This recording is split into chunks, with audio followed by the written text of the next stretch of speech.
Hi, in this video I'm going to be showing you the world's greatest stretch with a twist, meaning I'm going to be adding my own variation to help you maybe do this for 10 minutes a day. Yes, when you start this it will be quite challenging, however you will see the great benefits if you were to do this pretty much every day. So what we're going to be doing is I want you to take your time following me. Maybe you could put your camera down in front of the mat so you can follow me while I'm doing this absolute nice, awesome stretch. Well, it's kind of a mobility as well. So what we're going to do is we're going to stand shoulder width stance, and the key behind it is we're going to try and wiggle down to meet our toes. This will give you an assessment on how well your hamstrings are, the back of your legs. Now, if you feel like everything's a bit tight, you may end up going forward a little bit. So you start to hang around here just to feel sort of comfortable. So what we're going to do now is we're going to look to walk forward into what they call a downward dog. In the downward dog, we're going to be again just keeping the arms straight, keeping the legs straight, and we're going to just try and wiggle the arms and shoulders, wiggle the hips to loosen out any joints. From here, we can start to then rotate and walk on our toes to help with increasing the stretches on our calves and our back of the legs. Another challenging move that you want to try and incorporate is learning how to raise the leg up. This will give you a greater stretch in that standing leg, and you'll swap onto the other side. You're going to do it again just to make sure you start to open out the back of the legs. From here, we're going to be going down to our knees into a cat-cow. You'll adjust your hands as you can see, and you'll start to cat-cow into this position. This allows you to rest your arms when you're in that downward dog, because some people may find that their arms get a bit tired. From here, we're going to go into the cobra. So we're going to go forward with our hands, go underneath. We can open out our feet to help with more hip opening, and then we're going to raise up. And as you can see, my shoulders are going to go down away from my ears.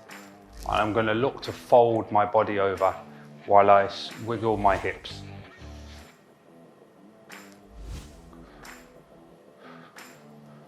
From here, I'm going to go onto my tiptoes.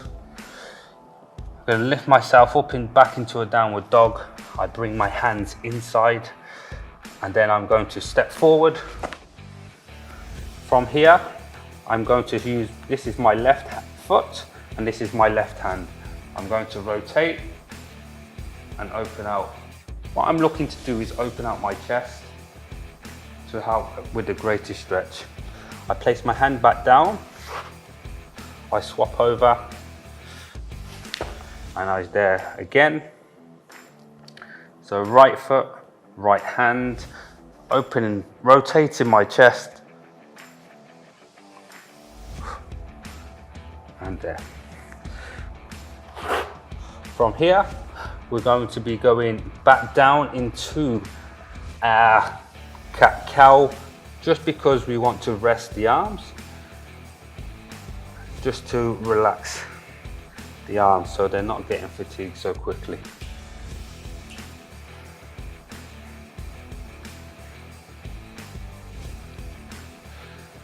From here, we're going to be opening out the knees. From here, we're going to be doing a child pose. So it's going to be going down, and then we're going to go extend. So it's kind of like we're trying to reach our arms out while I'm trying to sit my weight back. And with that, we can then start to wiggle just to help free out the shoulders again on a deeper stretch.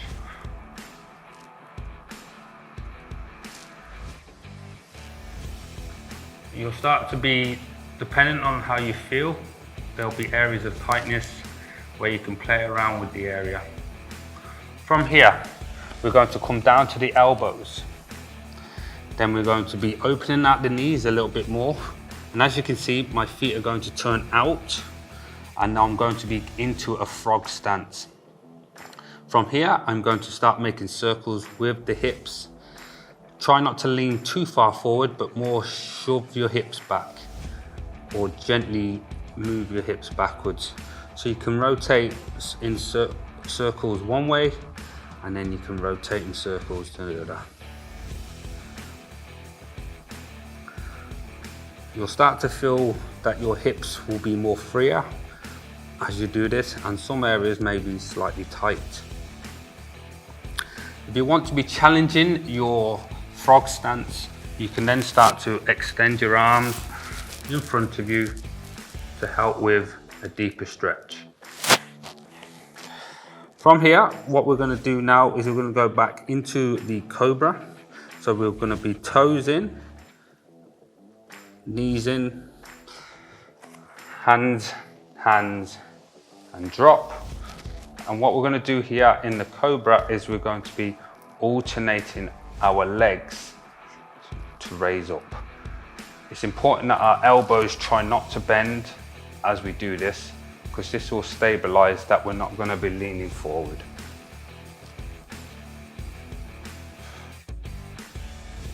So this will help open out a good stretch on your hips. You may feel a little bit of tension on the lower back, but that's okay. And from here, we're going to raise onto our toes. And we're going to bend the knees, and we're going to try and sit back into a squat position. From this position, hands down, rotate, rotate. It's key that we always try to fight with the chest being up as much as we can.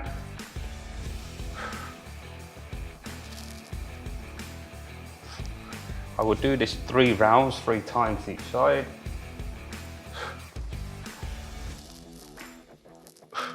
And from here, you can then look to straighten out your legs to practice a hip hinge to come up straight.